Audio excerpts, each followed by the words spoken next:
تو یہ جو مرد زیادہ رہتے ہیں نا عورتوں کے ساتھ، زیادہ وقت گزارتے ہیں، زیادہ داستانیں سنتے ہیں، ان میں وہ ساری چیزیں پیدا ہو جاتی ہیں۔ آپ نے ناراض نہیں ہونا، میں دعوے سے کہتا ہوں کہ جو جوان اپنی اماں کے اور ابا کے شکوے کرنے لگ جاتا ہے نا، اس نے 1.5 گھنٹہ باتیں سنی ہیں بی بی کی، ایسے مفت میں نہیں شکوے کر رہا، اس نے ہلکا ہلکا کہیں جی بھی کیا ہے، تو تب یہ ساری کہانیوں نے جنم لیا۔ آپ جس کی صحبت میں بیٹھیں گے اس کا کچھ نہ کچھ اثر ہے، بلکہ عارف رومی تو کہتے ہیں کہ شیر کے بچے کو بکریوں میں چھوڑ دو، بکری بن جائے گا۔ شیر کے بچے کو بکریوں میں چھوڑو، وہ بکری ہے، اس لیے کہ شیروں کی صحبت بندے کو شیر بناتی ہے۔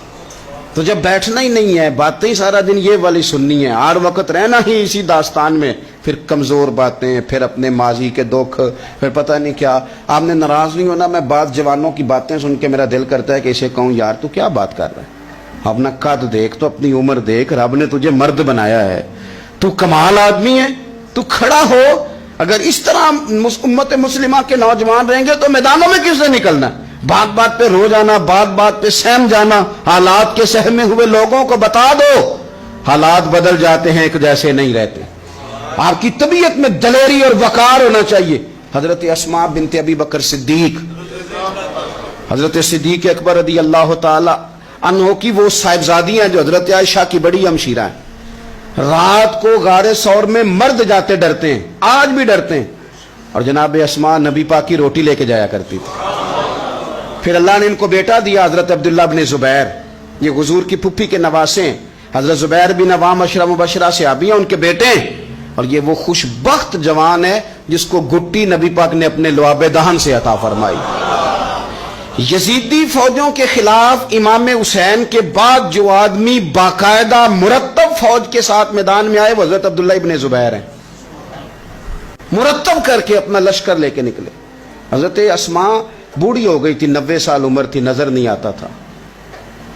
حضرت عبداللہ ابن زبیر جب لڑے یزیدی فوجوں کے خلاف تو کچھ ساتھی شہید ہو گئے، کچھ کے قدم پیچھے ہٹ گئے۔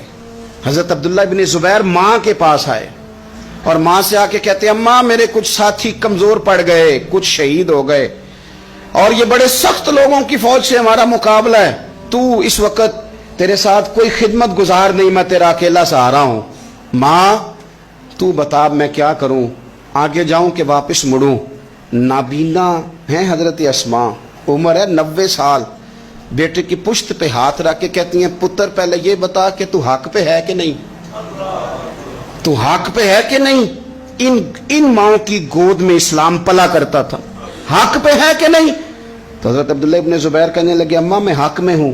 تو حضرت اسماء کہنے لگے پتر پھر میدان میں جا، اور میرا پتر ایک میرے ساتھ وعدہ کر، کوئی بھی تیر پشت پہ نہ کھانا، سارے سینے پہ کھا کے آنا۔ حضرت عبداللہ ابن زبیر عرض کرنے لگے اماں یہ بڑے ظالم قسم کے دشمن ہیں، یہ آنکھیں نکال دیتے ہیں، ہونٹ کاٹ دیتے ہیں، جسم کے ٹکڑے ٹکڑے کرتے، تو سہ لے گی؟ کیا جواب ہے، کیا طاقت ہے، کیا ہمت ہے۔